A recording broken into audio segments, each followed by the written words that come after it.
আল্লাহ আমার সৃষ্টিকর্তা, আল্লাহ আমার সবার কাছে প্রিয় যিনি তিনি আমার রব।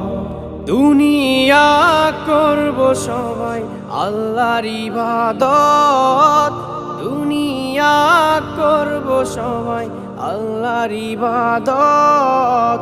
সব কিছুতে দিবেন তিনি তারি রহমত, সব কিছুতে দিবেন তিনি তারি রহমত। আল্লাহ আমার সৃষ্টিকর্তা, আল্লাহ আমার সবার কাছে প্রিয় যিনি তিনি আমার রব। আল্লাহ আমার সৃষ্টিকর্তা, আল্লাহ আমার সবার কাছে প্রিয় যিনি